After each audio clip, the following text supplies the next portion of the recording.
But for people of my background, very poor East End people, it was a phenomenon. I mean, we couldn't afford a motor car, it was out of the question. Television, refrigerator was an unnecessary luxury. We all had all our milk floated in water and butter, it didn't matter. But a television, it was like the eighth wonder of the world.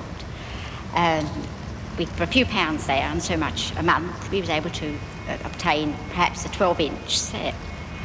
And of course, in those days, it was a sort of social status. The old aerial had to go on the roof in those days. It wasn't just down below. And of course, there were some people in the East End, they are, that were putting aerials on their roof and nothing on the other end. But that, I never really knew anybody like that. But of course, it was a wonderful thing for us. I mean, we were big families, and we'd all get together. It actually brought us all back together again. But of course, there were certain reservations about it. We all thought that we had to sit completely in the dark because we'd all go blind.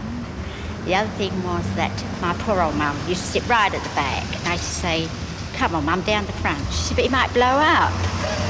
And then there was the clamour of all the art, and that was going to destroy the art conversation.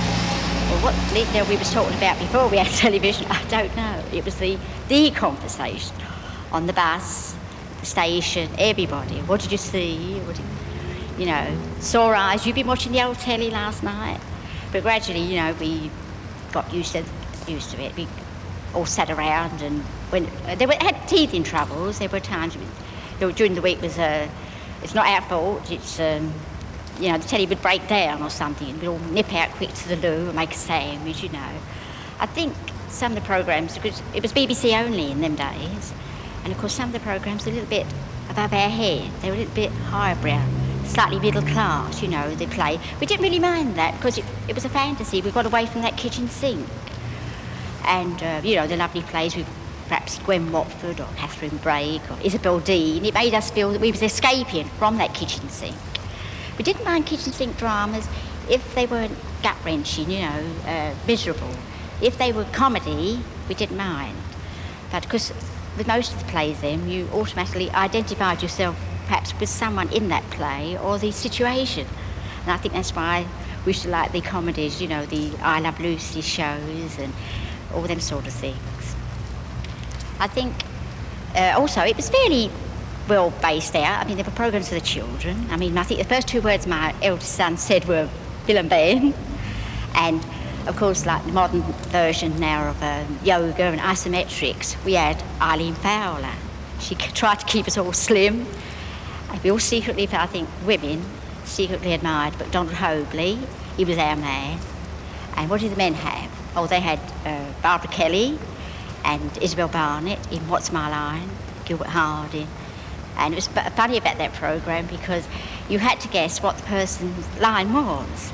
And at the end of the programme, the viewers like us were allowed to guess who the person was. And they would all say, pretty obvious, he sells peanuts in Petticoat Lane. And one of my other brothers say, don't be stupid.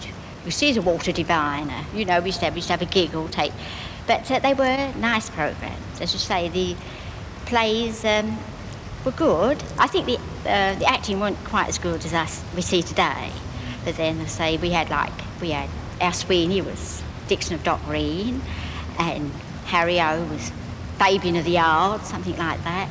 They were quite good programmes. Because it was so new, I think some of the highbrow programmes, like the ballet and things like that, we accepted them, and we didn't sort of shut off because it aroused our curiosity. And of course, as I say, it was the women, programmes were cooking in the afternoon, and because Kids' Batman then was Superman. And what was so marvellous about Superman, he actually flew, not like today. Then sort of we started to creep up to plays which got a bit three-way drama things. Three-way drama plays. A funny thing about the people in the East End, we've got a very high standard of morals, and people think, if you make it crude. I mean, I didn't like the plays.